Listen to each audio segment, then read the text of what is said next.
গতকালকের হামলায় যে সন্ত্রাসীরা জড়িত ছিল তাদেরকে আজকের মধ্যে গ্রেফতার করতে হবে। ইতিমধ্যে আমাদেরকে স্বরাষ্ট্র মন্ত্রণালয় থেকে জানানো হয়েছে এখন পর্যন্ত 16 জনকে গ্রেফতার করা হয়েছে এবং তারা আজকের মধ্যে গ্রেফতার এবং সার্বিক ব্যবস্থা সংক্রান্ত সার্বিক বিষয়ে একটি প্রেস ব্রিফিং করবেন। আমরা সেটির অপেক্ষায় আছি। আমরা প্রতিশ্রুতিতে বিশ্বাসী না, আমরা দেখতে চাই। আমরা আজকে এখানে অবস্থান করব, প্রশাসনের কাজ দেখব যতক্ষণ পর্যন্ত না আমাদের এই দাবিগুলোর বাস্তবায়ন হচ্ছে, ওই সন্ত্রাসীরা কারাগারে যাচ্ছে, ততক্ষণ পর্যন্ত আমাদের অবস্থান হবে। গতকালকে গাজীপুরের কসাইখ্যাত এই অনির্বাচিত মেয়র জাহাঙ্গীরের একটি ভিডিও ক্লিপ ফাঁস হয়েছে। তারা একটা ইন্টারনাল গ্রুপ মিটিংয়ে তারা বলেছে তারা যদি দিনের বেলা ঘুরতে না পারে তাহলে রাত্রের বেলা বাংলাদেশের শান্তিকামী মানুষকে তারা ঘুমাতে দিবে না। আমরা মনে করি এইটার একটা প্রতিফলন সে কালকে ঘটিয়েছে।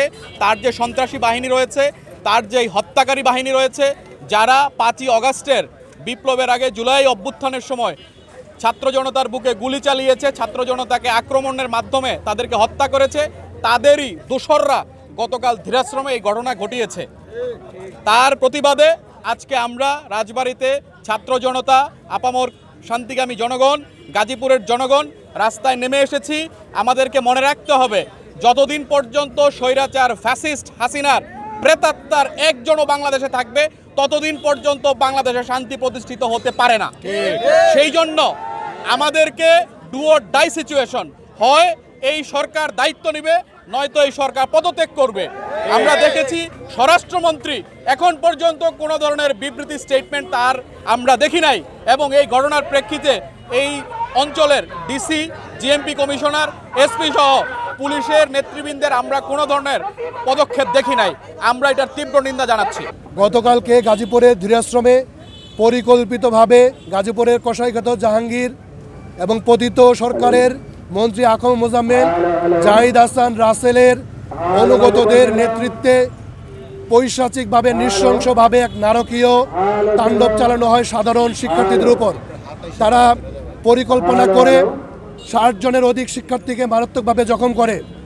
আমরা এই ঘটনার তীব্র নিন্দা জানাই এবং দাবি জানাচ্ছি অনতিবিলম্বে এই সন্ত্রাসীদের গ্রেপ্তার করে শাস্তির মুখোমুখি করতে। আমরা এও দাবি জানাচ্ছি এই পতিত আওয়ামী লীগের নিবন্ধন বাতিল করতে হবে এবং তাদেরকে জাতীয় নির্বাচনে অংশগ্রহণ করতে দেয়া যাবে না। আমরা দাবি জানাচ্ছি জুলাই আগস্টে গণহত্যার সাথে যারা জড়িত, যে সমস্ত আওয়ামী সন্ত্রাসীরা, গণহত্যাকারীরা, এই সমস্ত সন্ত্রাসীদের সম্পত্তি এবং ব্যাংক অ্যাকাউন্ট বাজেয়াপ্ত এবং জব্দ করতে হবে। আমরা দাবি জানাচ্ছি অনতিবিলম্বে সারা বাংলাদেশে এই ফ্যাসিবাদী এই ব্যবস্থার যত চিহ্ন এবং ফ্যাসিবাদকে যারা এখনও লালন করছে, ধারণ করছে, সেটা প্রশাসনেই হোক এবং মাঠ পর্যায়ে হোক, তাদেরকে গ্রেপ্তার করে দ্রুত শাস্তির আওতায় আনতে হবে। আমরা জানতে পেরেছি 60-এর অধিক সাধারণ শিক্ষার্থী আহত হয়েছে এবং তাদের উপর পরিকল্পিতভাবে চাপাতি, দা, ছুরি, রড সহ হামলা করা হয়েছে এবং তারা মারাত্মকভাবে জখম হয়েছে। এবং আমরা অন্তর্বর্তীকালীন সরকারকে বলতে চাই, আপনারা আইনশৃঙ্খলা রক্ষা করতে ব্যর্থ হচ্ছেন। গতকালকে আমরা গাজীপুরে দেখেছি গাজীপুরের এই জিএমপি তাদের দায়িত্ব পালন করতে ব্যর্থ হয়েছে। এমনকি জেলা পুলিশ থেকে আমরা কোনো ধরনের সহযোগিতা পাই নাই, এজেন্সির পক্ষ থেকে সহযোগিতা পাওয়া যায় নাই। শিক্ষার্থীরা বারংবার সহযোগিতার কথা বলল, জেলা প্রশাসক থেকে শুরু করে এই পুলিশের পক্ষ থেকে কোনো ধরনের সহযোগিতা পাওয়া যায় নাই। অনতিবিলম্বে গাজীপুরের জেলা প্রশাসক, পুলিশ সুপার, জিএমপি কমিশনার সহ রেসপন্সিবলদের এখান থেকে অপসারণ করতে হবে। এবং আমরা দাবি জানাচ্ছি এই অথর্ব স্বরাষ্ট্র উপদেষ্টা যে জনগণের নিরাপত্তা দিতে পারে না, তার আর দায়িত্ব পালন করার কোনো অধিকার নেই। অন্তর্বর্তীকালীন সরকারের প্রতি দাবি জানাবো অনতিবিলম্বে আইনশৃঙ্খলা পরিস্থিতি আপনারা উন্নতি করুন, না হলে অভ্যুত্থানকারী ছাত্র জনতা আবার দ্বিতীয় দফা ভাববে। এদেশের মানুষের সম্পদ, জানমালের সুরক্ষা নিশ্চিত করার জন্য জাতীয় নাগরিক কমিটি, বৈষম্য বিরোধী ছাত্র আন্দোলন, এদেশের জনগণ, ফ্যাসিবাদ বিরোধী সমস্ত রাজনৈতিক দল, নাগরিক সংগঠন এবং অ্যাক্টিভিস্টরা আবারও মাঠে নামবে। আমরা বিশ্বাস করি জুলাই এবং আগস্টের গণহত্যার বিচার নিশ্চিত না হলে এদেশের ফ্যাসিবাদী ব্যবস্থার বিলোপ হবে না।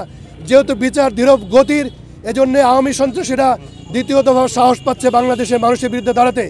এই বীর গাজীপুরের মানুষের পক্ষ থেকে আমরা বলতে চাই, আমরা আজকে বিক্ষোভ মিছিলের মধ্য দিয়ে আমাদের চূড়ান্ত সংগ্রামের ঘোষণা দিচ্ছি। ফ্যাসিবাদী ব্যবস্থার চূড়ান্ত নির্মূল না করা পর্যন্ত আমাদের এই সংগ্রাম চলবেই। ইনকিলাব জিন্দাবাদ।